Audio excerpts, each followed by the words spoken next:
नमस्कार दोस्तों, स्वागत है आपका हमारे YouTube चैनल V2 नर्सिंग पे।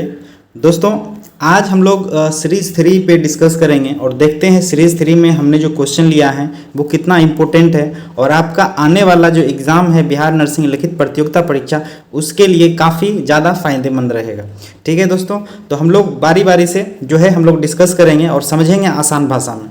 उससे पहले आप लोगों से रिक्वेस्ट है, अगर आप हमारे चैनल पर नए हैं तो प्लीज़ चैनल को सब्सक्राइब कर दीजिएगा। और यहाँ पे हम लोग नर्सिंग लिखित परीक्षा की तैयारी के लिए जो बिहार में आगामी वैकेंसी होगा उस पर हम लोग डिस्कस करेंगे। ठीक है दोस्तों, तो चलिए देखते हैं क्वेश्चन नंबर 1। क्वेश्चन नंबर 1 में देखिए क्या है, डीप फ्रीजर का तापमान कितना होता है। डीप फ्रीजर आप लोग जानते हैं, जो आपने कोल्ड चेन पढ़ा होगा कम्युनिटी हेल्थ नर्सिंग में, कोल्ड चेन में ही एक डीप फ्रीज़र का वर्णन आपने पढ़ा होगा। डीप फ्रीज़र आप जानते हैं जो कि किसी भी वैक्सीन को जो ज़्यादा सेंसिटिव वैक्सीन होता है उसे माइनस टेम्परेचर पे स्टोर करना पड़ता है, इसके लिए डीप फ्रीज़र का यूज होता है। डीप फ्रीज़र का तापमान कितना होता है, तो ऑप्शन है 2 से 8 डिग्री सेल्सियस, बी है आपका 15 से 20 डिग्री सेल्सियस, सी है आपका -15 से -20 डिग्री सेल्सियस और डी इनमें से कोई नहीं। तो आपको बता दें डीप फ्रीजर का जो टेम्परेचर होता है वो होता है आपका -15 से -20 डिग्री सेल्सियस। ठीक है, तो करेक्ट आंसर क्या हो जाएगा, सी नंबर हो जाएगा आपका करेक्ट आंसर। हालांकि अगर जो एवरेज आपसे पूछेगा तो -18 डिग्री सेल्सियस डीप फ्रीजर का टेम्परेचर होता है। ठीक है, अगर 15 से 20 के बीच रहेगा ऑप्शन तो आप उसमें दे दीजिएगा। ठीक है दोस्तों, तो चलिए क्वेश्चन नंबर 2 देखते हैं। इसमें क्या है, देखिए बीसीजी वैक्सीन को एक बार घोलने के बाद कितने समय तक उपयोग में लेना चाहिए। बीसीजी वैक्सीन आप जानते हैं, ठीक है, जिसको कि एट बर्थ दिया जाता है। बीसीजी वैक्सीन एक बार जो है उसको घोलने के बाद कितने समय तक हम लोग उसे सेफली यूज कर सकते हैं। तो ऑप्शन देखिए क्या है, ए 3 से 5 घंटे, बी 4 से 6 घंटे, सी 12 घंटे और डी 24 घंटे। तो आपको याद रखना होगा बीसीजी वैक्सीन को घोलने के बाद जो हम लोग उसको उपयोग करेंगे, उसका यूज़ करेंगे, वो ऑप्शन बी करेंगे 4 से 6 घंटे। मोस्टली वैक्सीन एक बार घोलने के बाद हम लोग यूज़ कर पाते हैं सिर्फ 4 से 6 घंटे ही। ठीक है, मोस्ट ऑफ वैक्सीन में ये यूज़ होता है, 4 से 6 घंटे तक ही हम उसका उपयोग कर सकते हैं, उसके बाद उसे डिस्ट्रॉय हो जाएगा, वो उसका कोई यूज़ नहीं है। ठीक है, अब आगे देखिए क्वेश्चन नंबर 3, विटामिन सी की वयस्कों को रोजाना कितनी डोज की आवश्यकता होती है। विटामिन सी आप जानते हैं आपके बॉडी के लिए काफ़ी इंपॉर्टेंट होता है। ठीक है, तो डेली डोज कितना आवश्यक है विटामिन सी का, तो ऑप्शन है option number A 30 microgram, B है 60 माइक्रोग्राम, सी है 80 माइक्रोग्राम और डी है आपका 10 माइक्रोग्राम। तो विटामिन सी जो है आपको बॉडी में पर डे कितना चाहिए, तो 60 mg चाहिए। 60 mg की डेली आवश्यकता होती है वयस्कों में। ठीक है, एडल्ट में। ठीक है, चलिए अब आगे देखिए क्वेश्चन नंबर 4। क्वेश्चन नंबर 4 क्या है, प्लासेंटा प्रीविया में ब्लीडिंग का क्या पैटर्न होता है। प्लासेंटा प्रीविया आप जानते हैं जो मदर होती है, ठीक है, तो प्लासेंटा क्या होता है, उसके सर्विक्स को ढक लेता है। ठीक है, इसमें भी प्रकार होते हैं। प्लासेंटा प्रीविया हम एक नॉर्मली देखें तो सर्विक्स को प्लासेंटा के द्वारा या प्लासेंटा का जो इम्प्लामेंटेशन होता है वो सर्विक्स के आसपास ही हो जाता है, जिसके कारण कभी कभी क्या होता है सर्विक्स बिल्कुल पूरी तरह से ढक जाता है। तो उस समय उसमें जो ब्लीडिंग होती है प्लासेंटा प्रीविया के कारण, तो उसका ब्लीडिंग का पैटर्न क्या होता है। ठीक है, तो ऑप्शन देखते हैं। ऑप्शन है आपका ए पेनलेस ब्लीडिंग, बी है आपका पेनफुल ब्लीडिंग, सी है आपका कॉन्कील्ड ब्लीडिंग और डी है आपका मिक्स्ड ब्लीडिंग। ठीक है, तो एक बात याद रखिएगा, प्लासेंटा प्रीविया में जब भी ब्लीडिंग होती है वैजाना के थ्रू तो वह दर्द रहित होता है, उसमें दर्द नहीं होता है, सिर्फ ब्लीडिंग होता है। तो ऑप्शन ए हो जाएगा पेनलेस ब्लीडिंग। ठीक है, दर्द के बिना ब्लीडिंग होता है, याद रखिएगा प्लासेंटा प्रीविया में। ठीक है, क्वेश्चन नंबर 5 देखिए, सामान्यतः अम्बिलिकल कोड की लंबाई क्या होती है। अम्बिलिकल कोड जिसे आप नाभि नाल कहते हैं, जो आप यूट्रस देखते हैं, ठीक है, और प्लासेंटा से जो जुड़ा हुआ होता है बेबी में, ठीक है, इस कॉर्ड की लंबाई पूछ रहा है आपसे। इस कॉर्ड की लंबाई, अम्बिलिकल कॉर्ड की जो लंबाई होती है वो कितनी होती है। तो ऑप्शन देखते हैं। ऑप्शन ए है लगभग 50 सेंटीमीटर, बी है आपका लगभग 75 सेंटीमीटर, सी है आपका 100 सेंटीमीटर और डी है लगभग 25 सेंटीमीटर। तो एम्बिलिकल कॉर्ड की जो लंबाई होती है वो आपका ऑप्शन ए हो जाएगा 50 सेंटीमीटर। ठीक है, नाभि नाल की लंबाई कितनी होगी? 50 सेंटीमीटर इसकी लंबाई होती है। ठीक है, चलिए अब आगे बढ़ते हैं। क्वेश्चन नंबर 6 देखिए, विटामिन ए की कमी के कारण क्या होता है। ठीक है, आपको विटामिन ए के बारे में हम कुछ बता देते हैं फैक्ट्स। विटामिन ए, ठीक है, ऐसा एक विटामिन है, अगर इसकी कमी से आपसे क्वेश्चन पूछा गया है तो आप इसमें देखिएगा आई से होने वाला डिसऑर्डर। ठीक है, आई में होने वाले डिसऑर्डर जितने भी है, जैसे आपका ब्लाइंडनेस हो गया, आपका कलर ब्लाइंडनेस हो गया, आपका जीरोप्थेल्मिया हो गया, है ना, किसी भी प्रकार का आई से रिलेटेड, आँख से रिलेटेड अगर जो डिसऑर्डर होगा तो वो विटामिन ए की कमी के कारण ही होगा। ठीक है, तो आप यहाँ पे ऑप्शन देख लीजिए। ए है आपका ब्लाइंडनेस, बी है आपका वर्टिगो, सी है डिजीनेस और डी है कन्वल्सन। ठीक है, तो विटामिन ए की कमी से क्या होगा? आई से रिलेटेड ब्लाइंडनेस है, तो इसका ऑप्शन क्या हो जाएगा? ब्लाइंडनेस। ठीक है, विटामिन ए के कारण क्या होता है? अंधता हो जाती है। ठीक है, अब क्वेश्चन नंबर 7 देखिए क्या है। होम डिलीवरी के केस में पोस्टनेटल विजिट कितनी होनी चाहिए? होम डिलीवरी, संस्थागत डिलीवरी, इंस्टीट्यूशनल डिलीवरी ना हो करके किसी महिला का घर में ही होम डिलीवरी करवाया गया है तो पोस्टनेटल विजिट कितनी बार होनी चाहिए किसी भी डॉक्टर के द्वारा या कम्युनिटी हेल्थ नर्स के द्वारा? तो आपको पोस्टनेटल, आपको पता है डिलीवरी के बाद के समय को, ठीक है, डिलीवरी के बाद के समय को पोस्टनेटल कहा जाता है। तो डिलीवरी के बाद नर्स या डॉक्टर के द्वारा कितनी बार विजिट करनी चाहिए? तो वो कम से कम ऑप्शन हो जाएगा आपका डी, 4 बार विजिट करना चाहिए। मतलब पर वीक, एक मंथ में 4 सप्ताह होते हैं तो 4 सप्ताह आपको पर वीक जो है आपको विजिट करना है। उसमें मदर और जो चाइल्ड है दोनों की जो केयर है उसका देखभाल करना है। ठीक है, एक बार उसका जो है आपको निरीक्षण करना है। ठीक है, अब क्वेश्चन नंबर 8 देखिए क्या है। टोडलर चाइल्ड किस आयु वर्ग के बीच के समय का है? ठीक है, टोडलर चाइल्ड किस आयु वर्ग के बीच का होता है? तो हमने आपको पहले वीडियो में भी आपको ये क्वेश्चन आपसे हमने डिस्कस किया था, जिसमें हमने बताया था 0 से 1 साल तक का बच्चा इन्फेंट कहलाता है। ठीक है, जबकि 1 से 3 साल का बच्चा टोडलर कहलाता है। जो अपने दोनों हाथ के बल चलता है वो टोडलर तक होता है। ठीक है, हाथ के बल से स्टार्ट होकर के वो चलने दौड़ने लगता है। तो 1 से 3 साल तक का बच्चा, ऑप्शन देखिए 0 से 1 साल ये इन्फेंट हो जाएगा, 3 से 6 साल आपका ये प्री स्कूलर हो गया, 1 से 3 साल ऑप्शन सी, ठीक है, ये कहलाता है आपका टोडलर। ठीक है, और 6 से 12 साल तक तो आपका जो है कि एडोलसेंट के कैटेगरी से थोड़ा सा स्कूल एज में आएगा, इसको स्कूल यूज में देंगे। ठीक है, 6 से 12 साल तक के बच्चे को, 12 से लेकर 19 साल तक के बच्चे आएंगे एडोलसेंट में। ठीक है, ऑप्शन सी हो जाएगा, 1 से 3 वर्ष के बच्चे टोडलर चाइल्ड कहलाते हैं। ठीक है, चलिए अब 9 नंबर क्वेश्चन देखते हैं।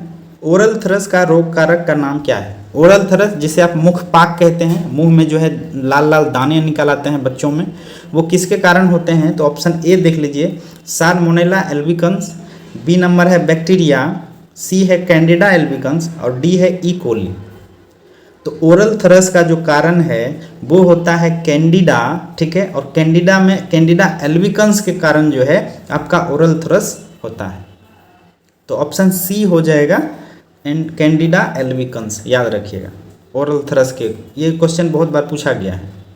ठीक है, अब क्वेश्चन नंबर 10 देखिए क्या है। सामान्यतः पूर्ण अवधि के जन्मे बच्चे का औसत वजन कितना होता है? फुल टर्म बेबी मतलब 280 दिन कंप्लीट किया हुआ, 40 वीक कंप्लीट किया हुआ, 9 मंथ कंप्लीट किया हुआ। प्रेगनेंसी का पूरा समय लेने के बाद औसत वजन कितना होता है बच्चों का जन्म के समय?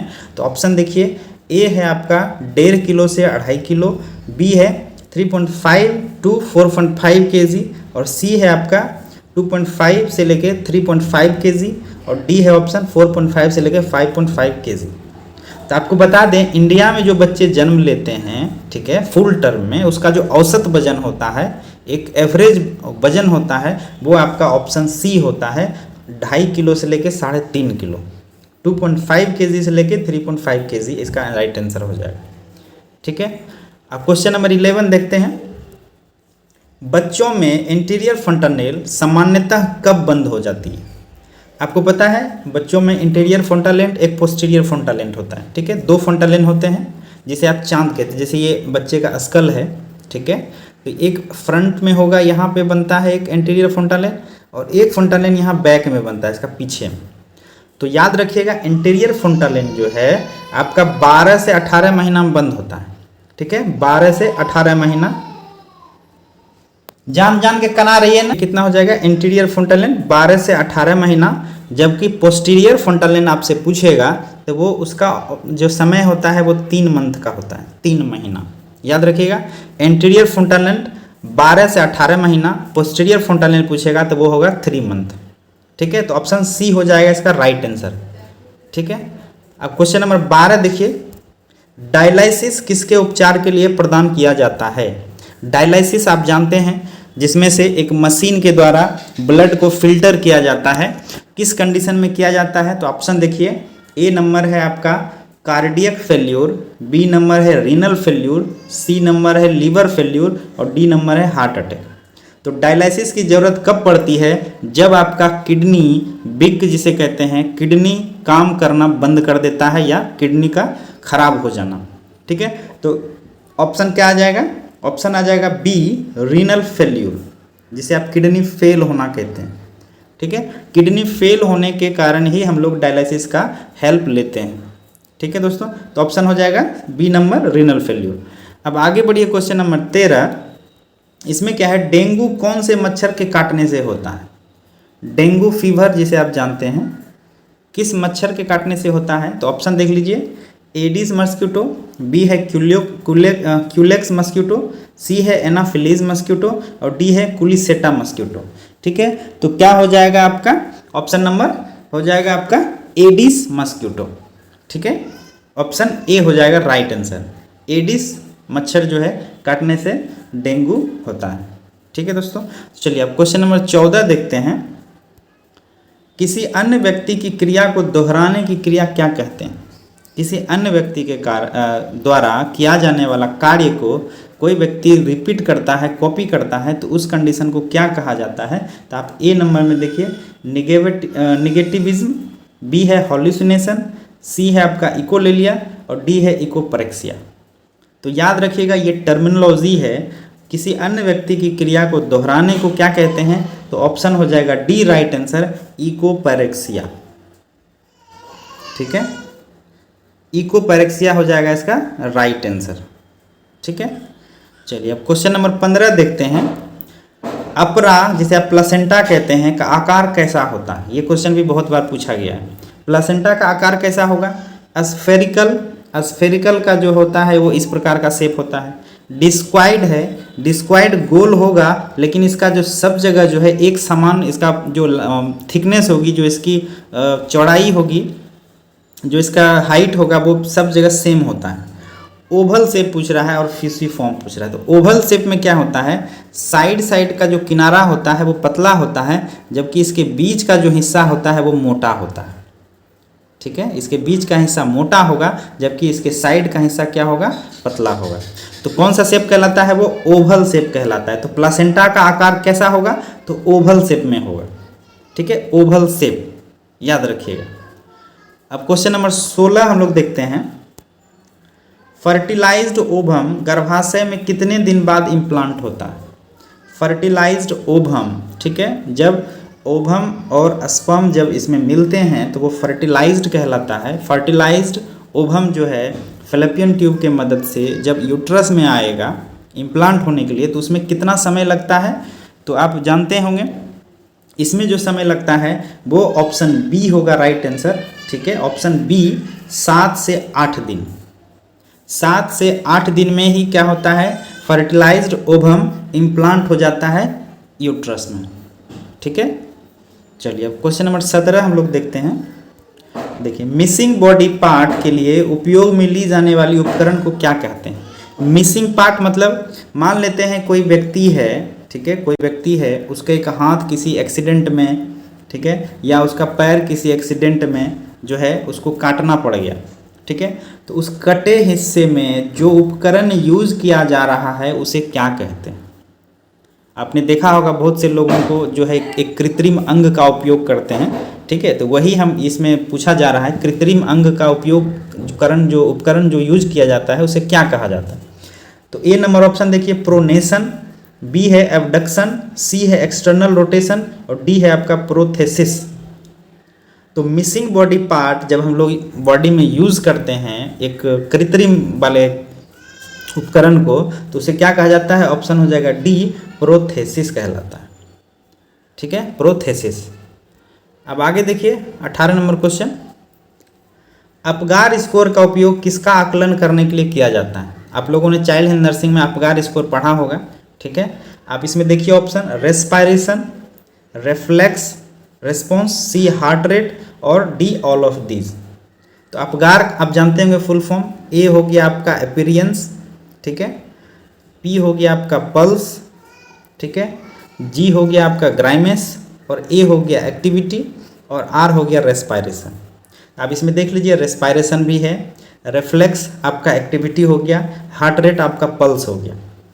तो क्या हो जाएगा ऑप्शन? ऑप्शन हो जाएगा डी, ऑल ऑफ दीज। आपको अपगार का जो है फुल फॉर्म याद रखना है, ठीक है। चलिए अब 19 नंबर क्वेश्चन देखिए, स्टेथोस्कोप की सहायता से फिजिकल परीक्षण करने को क्या कहा जाता है? स्टेथोस्कोप आप जानते होंगे, जिसे आला कहते हैं आप लोग, डॉक्टर जिसकी मदद से हार्ट बीट को चेक करते हैं, उस कंडीशन को उस करने की परीक्षण करने की को क्या कहा जाता है? तो ए नंबर देखिए परकशन है, बी अस्कल्टेशन है, सी पल्पेशन है और डी मैनिपुलेशन है। तो परकशन मीन्स क्या होता है? परकशन मीन्स होता है किसी हैमर से उस अंग को टेस्ट करना, ठीक है। अस्कल्टेट मीन्स होता है क्या? उसको महसूस करना। किसी जैसे ये जो आप अस्कल्टेशन देख रहे हैं ना, अस्कल्टेशन स्टेथोस्कोप के द्वारा अगर आपके बॉडी में जो एक्टिविटी हो रही है, मूवमेंट हो रही है, उसे महसूस करना क्या कहलाता है? तो अस्कल्टेशन कहलाता है। जबकि पल्पेशन क्या होता है? पल्पेशन में भी महसूस किया जाता है, उसमें क्या किया जाता है? फिजिकली पेशेंट के नर्व्स को छू करके जो है ये किया जाता है, परीक्षण किया जाता है, तो वो पल्पेशन कहलाता है।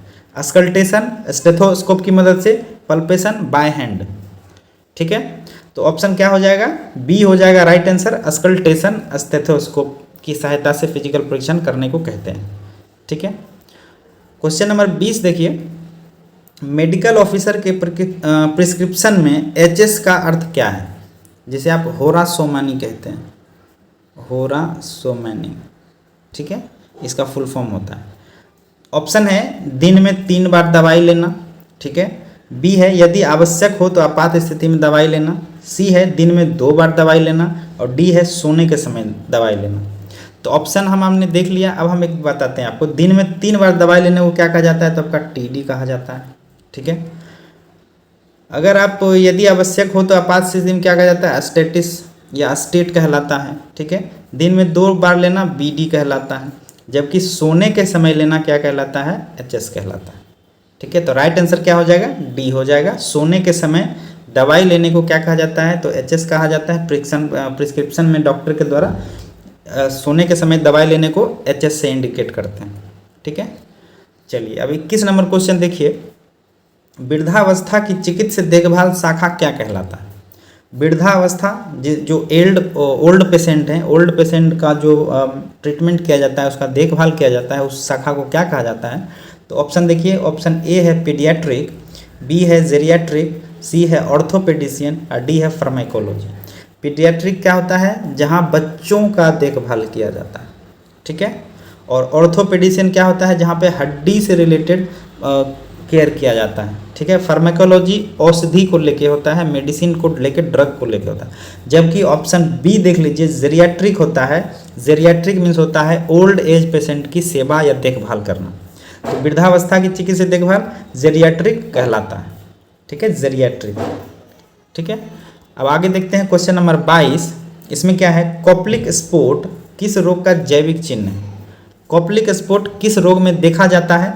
तो ऑप्शन देखिए, ऑप्शन ए है मलेरिया, बी है खसरा, सी है डेंगू और डी है रूबियोला। तो आपको याद होगा हमने बताया था कॉप्लिक स्पॉट क्या है। पेशेंट के ओरल म्यूकोसा में, ठीक है, जीभ के पीछे उजले उजले दाने या लाल लाल दाने का बनना, ठीक है, क्या कहलाता है? तो कॉप्लिक स्पॉट कहलाता है। और वह देखा जाता है किस में? तो आपका मेजिल्स में देखा जाता है, खसरा में, ठीक है। खसरा के कंडीशन में कॉप्लिक स्पॉट देखा जाता है। ये क्वेश्चन भी बार बार रिपीट होता है, ठीक है।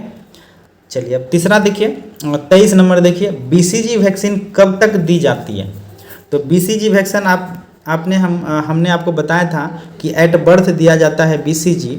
अगर एट बर्थ ना दिया गया हो बच्चों को तो कब तक, किस एज तक दिया जा सकता है? एट बर्थ अगर जो आपने नहीं दिया, ठीक है, तो आप जो है ऑप्शन देख लीजिए, ए है 2 वर्ष तक, बी है 1 वर्ष तक, सी है 3 वर्ष तक और डी है 6 माह तक। बीसीजी वैक्सीन अगर जो एट बर्थ नहीं पड़ा है तो उसे 1 साल के अंदर तक आप जो है दे सकते हैं। ऑप्शन बी हो जाएगा इसका राइट आंसर, 1 वर्ष तक, ठीक है। अब चलिए आगे, अब अगला क्वेश्चन देखिए क्या है, 24 नंबर, हेमलिच मैनोवर का उपयोग किसके लिए किया जाता है? तो हेमलिच मैनोवर क्या है? एक प्रोसेस है जो कि आप ऑप्शन देख लीजिए एक बार। ए नंबर क्या है? चोकिंग से रिलीफ के लिए, बी है आपका बेबी डिलीवर करवाने के लिए, सी है आपका एब्डोमिनल प्रेशर को कम करने के लिए, डी है आपका नेगेटिव प्रेशर पैदा करने के लिए। तो हम आपको बता दें हेमलिच मैनोवर जो होता है कैसे दिया जाता है, कोई व्यक्ति को, ठीक है, पीछे से उसका जो स्केपुला है उस पर थ्रस्ट दिया जाता है, उस पर प्रेशर दिया जाता है। ये कब किया जाता है? जब किसी पेशेंट के द्वारा, किसी व्यक्ति के द्वारा वो अगर जो कोई चीज़ खा रहा है या उसके समझ लीजिए श्वास नली में कोई चीज़ अटक गया है, ठीक है, उस सब्सटेंस को निकालने के लिए जो मैनूवर किया जाता है वो हेमलिच कहलाता है, ठीक है। तो वो क्या होगा? ऑप्शन ए हो जाएगा, चोकिंग से रिलीफ करने के लिए। आप यहाँ पे चोकिंग से रिलीफ करने के लिए है, कहीं कहीं आपको एयरवे क्लियर करने के लिए भी है, वायु मार्ग को क्लियर करने के लिए, ठीक है, वो भी आपका इसी में आ जाएगा, राइट आंसर हो जाएगा वो भी, ठीक है। तो हेमलिच मैनोवर मेनली वही है, आपका जो श्वास नली है उसमें किसी तरह का ऑब्स्ट्रक्शन आता है किसी फॉरेन ऑब्जेक्ट के द्वारा, तो उसे बाहर निकालने के लिए हेमलिच मैनोवर दिया जाता है, ठीक है। अब 25 नंबर क्वेश्चन देखिए है, रेक्टल एग्जामिनेशन किस उपकरण द्वारा किया जाता है? रेक्टल एनस समझ लीजिए, ठीक है, एनस का परीक्षण जो है, एग्जामिनेशन जो है किस उपकरण के द्वारा किया जाता है? तो रेक्टल का एग्जामिनेशन किसके द्वारा होगा? तो ऑप्शन देखिए, ए प्रोक्टोस्कोप, बी है वेजेनोस्कोप, सी है रेक्टोस्कोप और डी है कोलोनोस्कोप। तो रेक्टल याद रखिएगा, एनस का किसी भी तरह से परीक्षण करना किस उपकरण के द्वारा किया जाएगा? तो ऑप्शन हो जाएगा ए प्रोक्टोस्कोप, ठीक है, प्रोक्टोस्कोप के द्वारा ही रेक्टल एग्जामिनेशन किया जाता है, ठीक है। तो ये 25 क्वेश्चन जो इम्पोर्टेंट एमसीक्यू है हमने अभी डिस्कस किया है, ठीक है। ये सारे जो एमसीक्यू हैं वो बिल्कुल आपको एग्ज़ाम में जो है काफ़ी मदद करेगा, और इनको बनाने के बाद हमने यहाँ आंसर भी दे दिया है, एक बार आप आंसर भी देख लीजिएगा, ठीक है। और हम इसका पीडीएफ जो है आपको डिस्क्रिप्शन में दे देंगे, आप वहाँ से डाउनलोड करके आप खुद से प्रैक्टिस भी कर सकते हैं, ठीक है। बाकी ये वीडियो कैसा लगा कमेंट करके ज़रूर बताइएगा। वीडियो अगर अच्छा लगे तो लाइक कीजिएगा, चैनल पे आए हैं अभी तक सब्सक्राइब नहीं किया है तो सब्सक्राइब कर लीजिएगा, आपके लिए मेहनत करते रहेंगे, ठीक है। और जो एग्ज़ाम की तैयारी है वो हम लोग साथ मिलकर करते रहेंगे, ठीक है दोस्तों। थैंक यू, धन्यवाद।